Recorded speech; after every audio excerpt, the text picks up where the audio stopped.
आजकल एथेनॉल पर गजब की बहस छिड़ी हुई है। पूरा सोशल मीडिया इसी से भरा पड़ा है। E20 पेट्रोल को लेकर जो गदर मचा है उसमें अब सब कूद पड़े, क्योंकि मामला घर घर का है। इसलिए इसमें नेता लोग भी अपनी पॉलिटिक्स सेट करने में लग गए। आप देखिए, कांग्रेस से लेकर अरविंद केजरीवाल सब अब इस मुद्दे को उठा रहे हैं, क्योंकि उन्हें लगता है कि भाई मिडिल क्लास का मामला है, बात घर घर तक की है और उनको फिर से पब्लिक से कनेक्ट करने का मौका मिलेगा। उधर नितिन गडकरी ने भी चैलेंज दिया था कि कोई एक गाड़ी लाकर दिखा दे जिसमें E20 से कोई खराबी आई, लेकिन पब्लिक तो सबूत का पूरा जखीरा ले आई। वीडियो पे वीडियो डालने लगी सोशल मीडिया पर। कौन कौन गडकरी के चैलेंज के लिए सामने आ गया, ये आपको बताऊंगा। ये भी बताऊंगा कि खुद पेट्रोलियम मंत्री ने इस पूरे विवाद पर क्या कह दिया कि अब यह मामला और आगे तक चला गया है। पाठशाला में उस खुलासे के बारे में भी आपको बताऊंगा जो E20 के बारे में आपको किसी ने नहीं बताया। देखिए रिपोर्ट।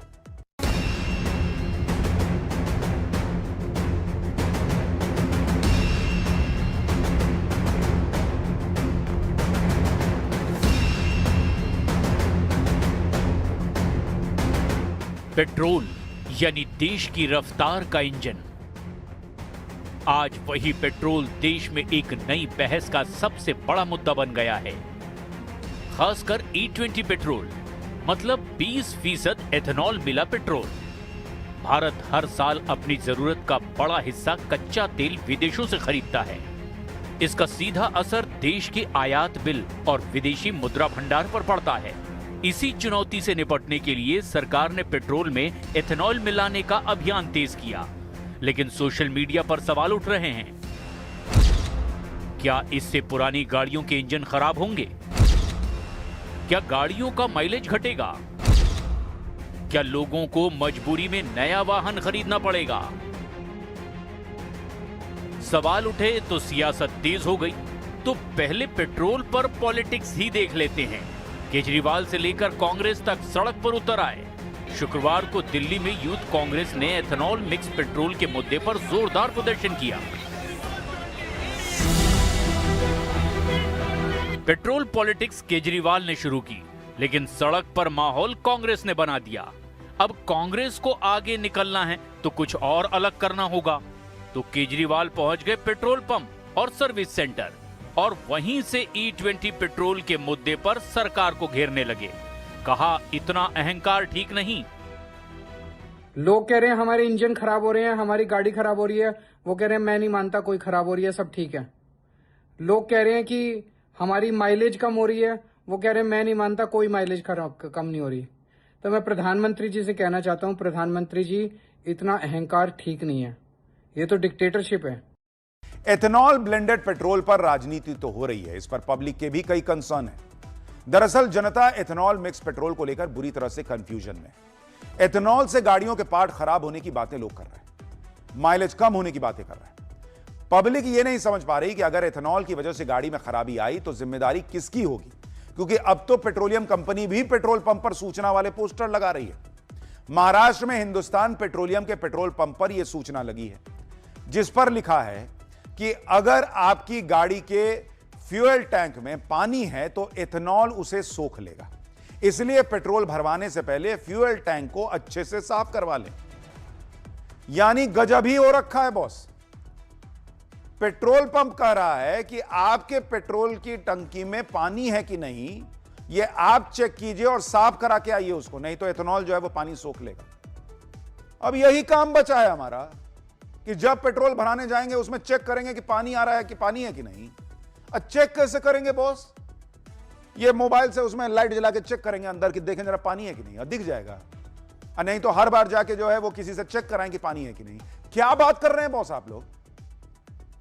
यानी यहां भी पब्लिक पे जिम्मेदारी डाल दी कि अपनी टंकी साफ करवा लो, अगर उसमें पानी हुआ तो फिर एथेनॉल वाला पेट्रोल भरवाने से दिक्कत होगी, मतलब तुम्हारी जिम्मेदारी। फिर कहेंगे हमने तो पहले ही बताया था। आप देखिए कि कैसा कैसा माहौल बन रहा है। और दूसरी तरफ सरकार अपने लॉजिक भी दे रही है। इस मुद्दे पर मचे घमासान के बीच पेट्रोलियम मंत्री हरदीप पुरी सामने आए। उन्होंने कई बातें क्लियर करने का प्रयास किया। जैसे हरदीप पुरी ने कहा कि मारुति सुजुकी ने 1.5 करोड़ गाड़ियों की सर्विसिंग की और E20 की वजह से कोई तकनीकी दिक्कत नहीं आई। वाहन निर्माता साफ कर चुके हैं कि E20 के उपयोग से वारंटी पर कोई असर नहीं पड़ता। बीमा कंपनियां भी कह रही हैं कि E20 से इंश्योरेंस क्लेम या पॉलिसी पर कोई असर नहीं पड़ता। इस तरह का झूठ पहले भी फैलाया गया था, प्रोपेगेंडा बस कुछ ही दिन चलता है, ये पेट्रोलियम मंत्री कह रहे हैं। The one conclusion that all the people I've talked to have said that if you have a very old vehicle, then some of the plastic parts, particularly the gasket, which normally would be replaced after 50,000 kilometers, you might have to, if you're using ethanol blend, to change it after 30,000. मतलब ethanol तेल का विरोध करने वालों के अपने ही तर्क हैं और सरकार के अपने तर्क। ऐसे में कई सवाल खड़े हो रहे हैं और देश की जनता इन सवालों का जवाब जानना चाहती है। क्या एथेनॉल ब्लेंडिंग देश के लिए वरदान साबित होगी या फिर इससे जुड़ी चुनौतियां सामने आएंगी? देखिए, सच्चाई यह है कि एथेनॉल के फायदे भी हैं और चुनौतियां भी हैं। फायदा यह है कि तेल आयात कम करने में मदद मिल रही है, किसानों को नया बाजार मिल रहा है। लेकिन चुनौती एथेनॉल वाले पेट्रोल की वजह से चिंतित पुरानी गाड़ी मालिकों की चिंता को दूर करने की, क्योंकि बहस एथेनॉल के पक्ष या विपक्ष की नहीं है। कोई नहीं कह रहा है कि एथेनॉल ब्लेंडिंग बंद कर दीजिए। सवाल उठ रहा है कि क्या भारत इस बदलाव के लिए पूरी तरह तैयार है और पुरानी गाड़ियों वालों का क्या होगा? क्या उनको विकल्प मिल सकता है? सरकार का दावा है कि एथेनॉल वाले पेट्रोल के इस्तेमाल का फैसला कोई एक दिन में नहीं लिया गया। साल 2001 में एथेनॉल ब्लेंडेड का पायलट प्रोग्राम शुरू किया गया। 3 साल बाद यानी 2004 में एथेनॉल ब्लेंडेड प्रोग्राम की औपचारिक रूप से घोषणा कर दी गई। इसके 2 साल बाद यानी 2006 में देश के कई राज्यों में E5 यानी पेट्रोल में 5% एथेनॉल की मिलावट शुरू हुई। 2013 पहुंचते पहुंचते 5% एथेनॉल ब्लेंडेड वाले राज्यों की संख्या 10 हो गई, साथ में केंद्र शासित प्रदेश। हालांकि 2014 तक एथेनॉल ब्लेंडेड लगभग 1.5% पर ही अटकी रही, लेकिन मई 2018 में बाकायदे बायोफ्यूल पर राष्ट्रीय नीति बनाई गई। गन्ने के साथ मक्का और दूसरे अनाज से एथेनॉल उत्पादन शुरू हुआ और सबसे बड़ा परिवर्तन 2021 में आया, जब वाहन निर्माताओं, तेल कंपनियों और कृषि विशेषज्ञों से सलाह के बाद रोड मैप जारी किया गया। मतलब सरकार का दावा है कि E20 कोई जल्दबाजी में लिया गया फैसला नहीं है, बल्कि 25 साल की तैयारी है और ये वैज्ञानिक परीक्षण के बाद ही लागू किया गया कदम है। E20 लागू करने से पहले क्या तैयारियां हुई, अब जरा वो भी समझ लीजिए। साइंटिफिक एक्सपेरिमेंट के बाद लागू किया गया। ऑटोमोबाइल कंपनियों के साथ चर्चा हुई, सर्विसिंग डेटा का पूरा एनालिसिस हुआ और सबसे बड़ी बात, E20 से इंजन खराब होने के दावों की पुष्टि नहीं हुई है। सरकार का दावा है कि एथेनॉल ब्लेंडेड के 4 बड़े फायदे हैं। पहला, कच्चे तेल का आयात घटता है। दूसरा, विदेशी मुद्रा की बचत होती है। तीसरा, किसानों की आय बढ़ती है और चौथा, पेट्रोल की कीमतों में स्थिरता लाने में मदद मिलती है। दुनिया का एक बड़ा इलाका युद्ध की चपेट में है। इसकी वजह से पेट्रोलियम पदार्थों की कीमतों में भारी उतार चढ़ाव दिख रहा है और जून 2022 से जून 2026 के बीच कई देशों में पेट्रोल की कीमतों में भारत की तुलना में ज्यादा बढ़ोतरी दर्ज की गई। अगर कीमतों पर नजर डालें तो पिछले 4 सालों में भारत में बढ़ोतरी कई देशों के मुकाबले काफी सीमित रही है। जून 2022 में दिल्ली में पेट्रोल की कीमत 96 रुपए 72 पैसे प्रति लीटर थी, जो जून 2026 में बढ़कर 102 रुपए 12 पैसे प्रति लीटर पहुंच गई। यानी इस अवधि में भारत में पेट्रोल की कीमतों में करीब 5.58% की बढ़ोतरी हुई। इसी दरमियान पड़ोसी देश पाकिस्तान में पेट्रोल की कीमत 92 रुपए 64 पैसे से बढ़कर 129 रुपए 48 पैसे प्रति लीटर हो गई, जो करीब 39.77% की बढ़ोतरी है।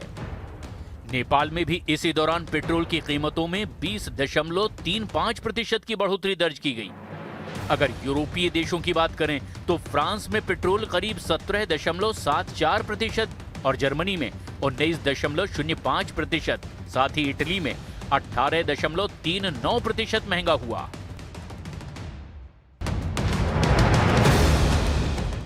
सरकार अपने तर्क दे रही है, लेकिन एक बात यह भी है कि नीति आयोग से लेकर ARAI जैसे संस्थान भी E20 पेट्रोल पर अपनी रिपोर्ट में कुछ चिंताएं जता चुके हैं।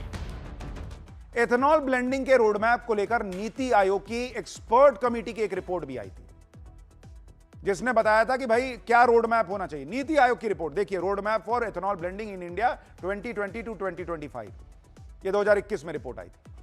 इसी रिपोर्ट में क्या लिखा है आप देखिए कि जब E20 फ्यूल का इस्तेमाल करेंगे तो 4 व्हीलर्स E0 के लिए डिजाइन किए गए हैं और E10 के लिए कैलिब्रेट किए गए हैं। उनमें फ्यूल एफिशिएंसी जो है उसमें 6 से 7% का ड्रॉप होगा, ये इसी में लिखा हुआ है।